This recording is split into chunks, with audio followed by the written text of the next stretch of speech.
latest few days were quite interesting days, with some people finding out for the 100th time that a class with nothing in its kit except damage does in fact happen to do damage. If you also want to find out that warrior does damage, you can check out Bullshit Brigade's Discord server, where we'll gladly explain how and why.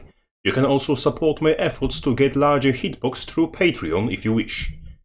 Before we begin, this video was created a few days in advance, because shit happens, so if there came out some information from our lovely judge, jury and executioner trio I could not know about by the time of making this video, make absolutely sure to be a smug arse about it in the comment section.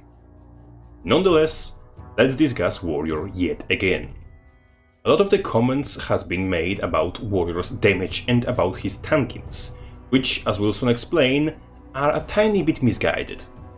Some of players rightfully point out that the Spear Spellbreaker does quite a bit of damage while running all stances. But in fact, Greatsword Spellbreaker has the same if not better damage potential than the same build running Spear, on top of which, closest existing equivalent to Spear Swipe, used in the same fashion for years, that's Bull's Charge, has more evasion frames than Spear Swipe, longer range than Spear Swipe, longer CC duration than Spear Swipe, and because it puts you right on top of your target, it sets them up for you better than Spear Swipe. In short, it's just a better skill than Spear Swipe, and warriors were using it for ages and no one complained. Spear combo involving landing a skill shot, following on it, and timing together two sources of damage has roughly as much damage behind it as much simpler Greatsword combo as old as time, that can be initiated with hard CC from further away and cannot be denied with something as simple as resistance, which can prevent the Immobilize on disrupting throw from guaranteeing the follow-up. Why is a combo with the same damage output as we've seen on Greatsword for at least half a year considered unacceptable on Spear, despite requiring more skill from Warrior to pull off and having more room for counterplay than previously mentioned Greatsword or similar Hammer combo? Well, that's basically because community at large learned already to watch for this animation, but not yet for this one. End of the discussion.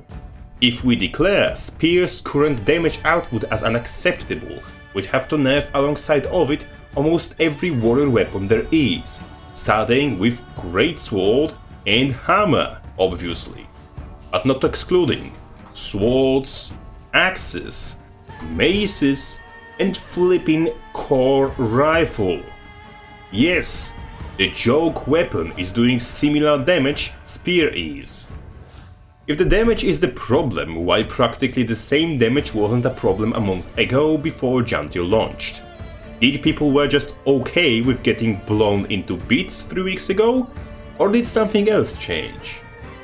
In fact, there is something no one is considering. An additional factor that hasn't been discussed much in conversations surrounding Warrior Spear, and that's addition of alacrity to builds that previously had no way of obtaining it. Warrior, let's be honest, Spellbreaker, because too few people actually play other two Warrior specs to make them a factor in general conversation, is a high damage, high CC spec that specializes in forcing and punishing mistakes, which makes it unfun to face for majority of general population.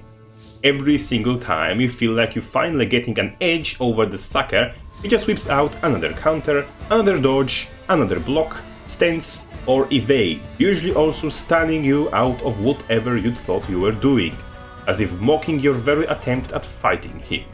With Sigils of Energy, Signet of Stamina, Vigor from stances, and his own built-in ways to restore endurance, Warrior can dodge with a frequency that would make a thief blush. And because Relic of Reverse gives alacrity on dodge specifically, all the cooldowns of full counter, of stances, of his CC, and all the weapon skills that already drive some people nuts, all those cooldowns get severely reduced. Now you get that full counter shoved into your face more often.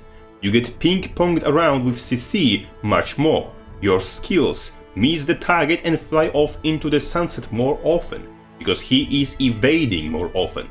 and he nullifies your every attempt at taking him down with yet another stance more often as well.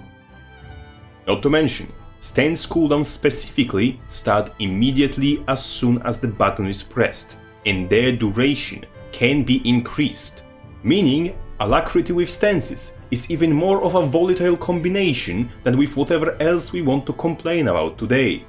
And that applies to Alcoholic Father stance as well, just as a cherry on top of the shitstorm.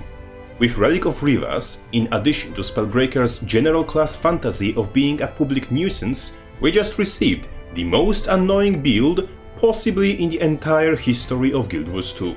Current conversations about Warrior, his spear, and general balance are heavily biased against Warrior because no doubt he is pissing everyone off, and it's hard to have calm, objective conversation about something that's getting on everyone's nerves as we speak.